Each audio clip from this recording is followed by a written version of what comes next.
All right, so this is day 2 of the ASL qualifiers. I felt pretty good. I got some good sleep. I was pretty well rested.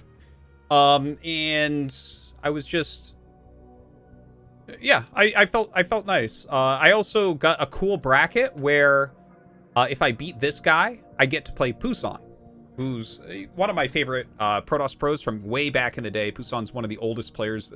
He might be the oldest player that's ever qualified for ASL. Still a very good player, and I actually really wanted to play him when I saw he's in my bracket. So yeah, I was excited to go into this. I was like, oh, I even get to warm up against the Protoss. This guy, I'm not entirely sure of what his rank actually is. He's one of those guys that is S rank, but has like a ton of accounts. So this guy just had a bunch of undefeated, less than 10 game accounts. So it's someone that just smurfs over and over and over and over in his S rank. Okay, let's take a look at it. But I mean, I felt okay going into it anyways, despite that. My TVP is feeling pretty good lately. And if I can open well, if I don't get screwed in the early game, I feel pretty good about TVP right now.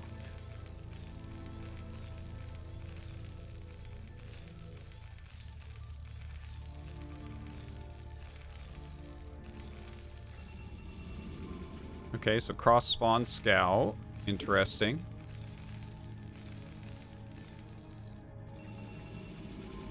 And the Zealot gets here very, very, very quickly. Okay, so here we go. 305, he's walking up my ramp. So I have 1 Marine. This is tough. And I did the end scout, so this gets, I get in some trouble here immediately, right? Because the Zealot's coming up, and this is quicker than expected. And, okay, so I start microing, but my SCV goes in. And, like, I'm going to lose this SCV very quickly, which is unfortunate. And this is something that I need to work on because this actually really costs me that I lose this SCV. You'll see that in a moment.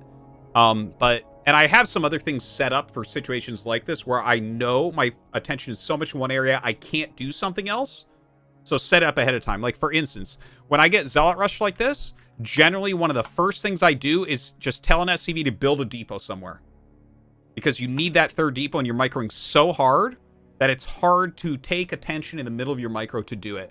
And I need to be able to do that with my scouting SCV as well, because to lose the scouting SCV starts a cascading effect that makes me have a very tough game here. Okay? Because see this? He's going Forge. Okay? And I lose the SCV because I'm microing very heavily here. See? He's got 2 Zealots in. And I'm doing my best. It's tough. So I micro all right. This is not the worst micro I've ever done. It was a little bit tough. Okay. Now, I glanced down because I had lost the SCV, right? So I glanced down at the minimap and I could see that I had already seen the Nexus started. Okay. So I'm like, okay, he just spent like 2 Zealots. So I can bust him with this push. But the reason why I think I can bust him is because I didn't see the Forge.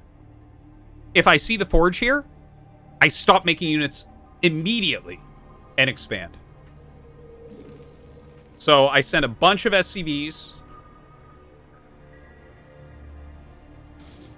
And I don't want to go too far ahead. You don't want to just send 3 SCVs up against the Zealot. So I clump everything up here. And he's suiciding another Zealot. So I'm like, oh my god, I'm going to bust him, right? So I micro heavily against this Zealot. Because it's like, okay, if you're throwing away another unit, I'm going to bust this easily. I don't need to move in right this second. Because he's just going to have less units. Okay, so I kill that, and I'm like, okay, now we're ready to go. I can put all my attention into the micro here. So I start to go. And I see the cannon. So now I've lost a gigantic amount of mining time with all these SCVs. I've added yet another depot. I've made more Marines. I've made more Vultures. Yet he has cannons. So this is the worst case of all cases. This is the absolute worst scenario. And all of this comes back to the fact that I was microing heavily and I lost the SCV in the main base and did not get to scout this kind of semi-hidden forge. So that's very painful because I am incredibly far behind here. His Nexus is done. He's already up 4 workers. I'm not mining with... like, a third of my SCVs are not mining. My tech is bad. Everything's bad. I try to come in. He pulls the probes. I can't do it. I have to turn around. I'm down 10 workers. Brutal. Just brutal. Okay. So, now, there are some things that, you know, I get cheesed on the ladder all the time. So I know in situations like this to scout everywhere on the map. Because someone who plays like this, who does like Zealot Rush into cannons and stuff, is in general a cheesier player. Usually. Usually. That's how the trend goes. So I spread my Marines out and send them everywhere because he can't attack me. Like if you've gone cannons, you don't have goons out yet. Like my vultures can kill everything you have other than your cannons. So it's fine. I can just send Marines around to scout everything. Throws down the offensive pile, and that's annoying. I lay a few mines. I bring the vultures up to lay some more mines. And then I find this. Okay? As soon as I see this, I know it's Dark Templars. Now, I have already, at home, started the starport. Because he went cannons, and I feel behind, I'm like, we're going to try a vulture drop. Which I think it's an okay choice. I don't do this all the time, but I have a decent amount of practice with vulture drop builds. And it felt fine. Because, like, I don't need tanks or anything for quite a while because he went for a forge expand. So it's like a long time till he has, you know, to go from cannons into dragoons with range and observers takes a long time. So I can easily get a vulture drop off. Now, scouting this, like the second you scout this, you are 100% certain it's DT. That's the only thing you would ever build out of these. The only other thing that you might think about is like Speed Zealot all in or something where you're... But the point of the gates being on the side is to avoid mines. Okay, that's why you put gates over here. Because you want mines as close to Protoss as possible. And you generally won't leave mines right in front of your base. So if you make DTs out of here, a lot of times you just slip by and there's not many mines. Like, look at this situation, right? It's correct. I have 3 mines here, and then most of my mines are being placed here to slow down any incoming army from his base. But now that I've seen this, I'm like, okay, it's DT. So I already have a starport going for a drop. I have, you know, vultures with mines already on the map. So what I want here is Academy. There's no reason to go for turrets. You don't really need it because you already have the mines, and then you just get scanners and you're good. Now, over at his base, see starport, robo, okay? And I just snuck some vultures in, okay? I'm still way down in workers, but I just snuck vultures in, okay? And I see Dark Templar tech as expected, Stargate, spinning core. So spinning core, I attribute to Dragoon range. Because I know he doesn't have Dragoon range yet. Because of everything that's happened in this game. I know he hasn't afforded it yet. And then you see a Stargate this early with DT tech. And he's already been trying to go DTs. So here I'm thinking to myself, okay, this is a very quick Arbiter rush. But he doesn't have gateways. He's got 1 gateway. We're going to hit a timing attack and kill him.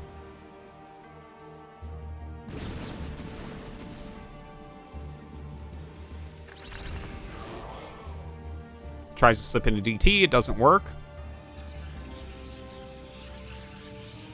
Now he goes for a DT drop, which I guess this is my bad because I skipped making the Wraith.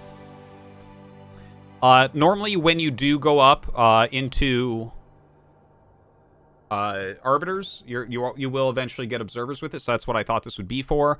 Since I already knew that it was DT, I figured... I didn't go for an eBay because I thought, well... This didn't seem realistic to me that you would go DT drop. It just... It's so late. A 9-minute DT drop. Of course, it does huge amounts of damage because I really did not think he would do this.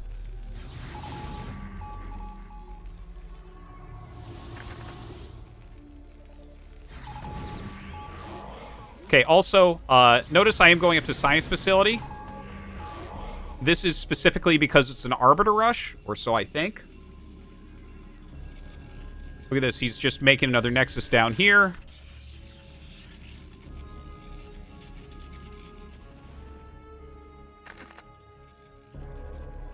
And I'm getting ready for this push because I know he's so gateway light. He's sacrificed a lot of units. Yeah, I know that I have a bigger army than him. So come down, build a couple turrets for anti-DT.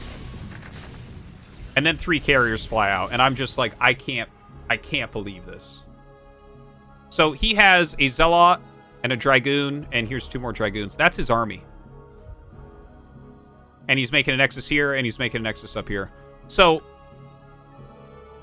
at every moment, he did exactly what I did not expect. And it's a tournament, so I can't complain too much. Like, you do what you want to do in a tournament and you try to win. That's all a tournament is about, is winning. But I was pretty frustrated. I was pretty frustrated at this point because none of it really made very much sense. None of the stuff he did didn't actually fit together all that well. And all the moves I made that would generally work out in situations like this absolutely did not. So I am completely fucked here. And this, of course, is always the wrong choice. When carriers are attacking your tanks, you don't move them forward in siege. But I was tilting pretty hard from this. So I was feeling pretty good about how I played the day before. And yeah. Like, none of his tech actually supports each other, I guess, is something I should say, because, you know, people watch this and then they're like, LOL, well, it won. But you got to think about the thought process. You can't actually defend absolutely every single thing. And you can't just non-stop scan their base because you need the scans for detection and things like that, right? You can't just rely on one science vessel to detect everything forever. So I'm trying to bank scans and things like that. I'm trying to look at this situation realistically, like what should be coming, what could be coming. And, like, to go 3-gate DT and try to push them through mines into carriers doesn't really... Into DT drop, into carrier, like... The things don't support each other, right? They're all just separate ideas that have been lined up. So yeah, a little bit rough there. I'm so far behind that I'm trying to go Wraith. But obviously my starports are too close, so he sees that. He sees that. And I kill some of them, but I already wasted all my tanks, so I'm screwed. So I made a lot of bad choices here as well. Trying to do something over here. I did like a drop. Running around with my army, but he goes into like Corsair from here. I kill bases, but he's got too much. You see he's just making nexuses everywhere.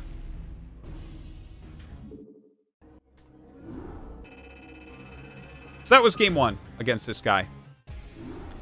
Going into game 2, I knew it would be a little bit tough because he's so cheesy and we're going into Eclipse.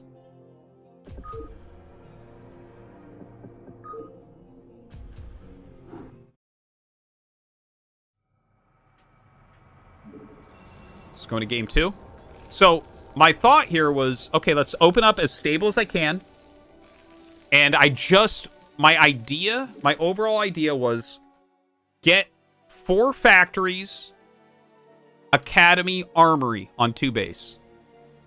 This was basically my entire idea. If I got a bunch of production on 2 base and I'm not dead yet, I should be able to beat him, because the way he's playing is just like lots of risk and cheese. So I just need to get to a stable position where I have a lot of units. So that's the idea. That's the idea that I'm going with. So I get up here. It's a very quick Nexus. I'm going for a very quick command center. I try to trick him out, sending a Marine up. And then I send it home. Okay, so I'm just trying to get him to play defensively. He's making 4 Zealots. It's kind of wasteful. I'm going into factory. Keeping this alive. I missed those 2 Zealots popping out, unfortunately. So he ended up making 5 Zealots, which is not common. Generally what you see is 3. Okay. And my SCV just happened to walk away as they were popping out as well. So it's a little bit unfortunate. But generally when the rush doesn't come, you stop making Zealots. Is what it is, because they don't The Zealots don't have much value in the early game. So it's better to just cancel them and get more production or get, you know, more Nexus or whatever it is. So then he just kind of is like, hey, I have 5 Zealots. And you don't know that. And here we go. And he walks forward and surrounds the bunker, so now I can't repair it.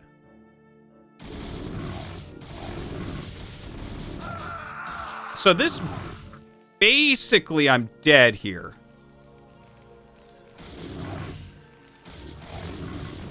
I get a Vulture out. I'm fighting them as best I can. I'm losing a lot of SCVs. The important thing is to get the Vulture back here, so then he has to target Zealots, because they'll try to go after the Vulture. And now he has Goons in my natural. But I know he doesn't have range, so I don't leave the game yet. If he has Goon range here, I'm dead already. So here I'm just trying to repair. I'm making more units. People don't know, but you can... Vultures do well against Dragoons pre-range. They do okay. Not, I wouldn't say well, but they do okay. So you can do things like this. Like, see, I have enough Vultures here that I can actually power down a Goon pretty quickly. Now, of course, during this, he's like, all right, we take this, but also let's take top left. Why not?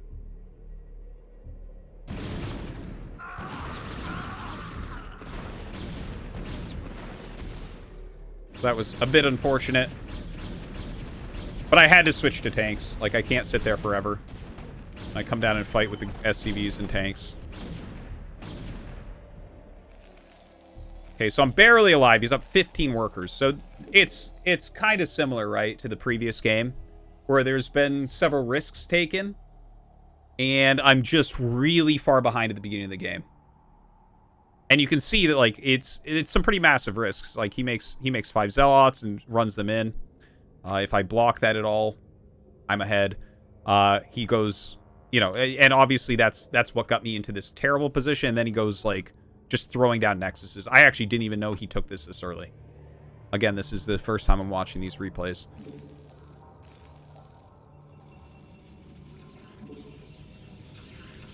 Forge and Robo, another gate. Okay, I should rewind because this is important for my decision-making process, this movement. Okay, so I get siege mode here. Okay. So he starts to run in with these, and he targets my racks and gets my racks. It's painful. I get 3 Goons there, and then these 2 Goons are both going to die as well. Okay, so I just killed 5 Dragoons after I've already killed 5 Zealots plus some other stuff. I know that he's very light on units. I figured out that this base was there. He did kill my racks, so that's a little bit painful, but it's okay. Like, I'm not happy about it, but if I produce nonstop and get these upgrades now, I can kind of make this work. So, what I wanted to do was to power up on 2 bases, but I'm left in this situation where I have to go and do something because I'm just too far behind. Look, he's at 70 probes at 9 minutes.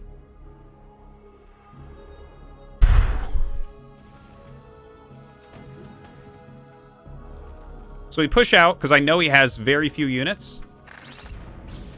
He comes and battles for a little bit. And right around here, I start to think, is he going to counterattack me? Because normally he'd be a little bit closer. Normally he'd be standing about there. I needed to read this a little bit closer, or a little bit quicker, though. Because he's just going for a giant counterattack. And he is way up in supply. Almost 30 of that is workers.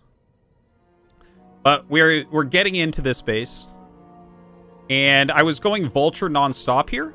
So this is a... If I had canceled the Vultures on these 2 factories and started the Siege Tanks the first moment that I thought that he might be counterattacking, this game would have gone a lot better for me. But I ran the Vultures in. I'm like, oh, he is counterattacking. So I reset all my rallies here. We kill this Nexus as quickly as possible. And he attacks in. So I'm kind of ready for it, but not all the way. And here I make a fatal error. So I'm getting my SCVs out of here, but I didn't actually... I lifted the command center, but I didn't click it back into my base. So this is a very painful moment. So I lose this command center very quickly. No way to save it. Ouch. He's taking yet another Nexus. Oh, why not take that one too? And I'm setting up this... I'm in such a bad spot here that my thought process is the only thing I can do is very quickly kill the goons that are in between this army and this army, reinforce, and have him run into this like 5 times. That was what I was thinking. Because I know I'm pretty dead, right? Like, I don't have my natural Nexus. Command Center, whatever. But yeah, I can't quite do anything.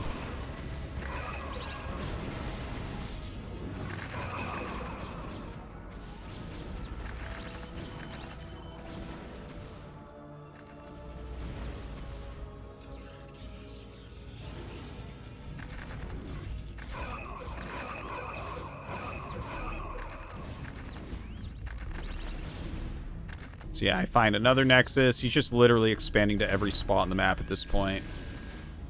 He's got 80 workers. It's like... Obviously, I'm dead. Okay. So yeah, that was day 2 for me. Unfortunately, that was my first round in day 2, so that was a very frustrating one. I was pretty unhappy with how that went down. Yeah, very, very cheesy games. Lots of risks involved. So yeah, the second day, not going so well. And that was ASL 13 qualifiers for me.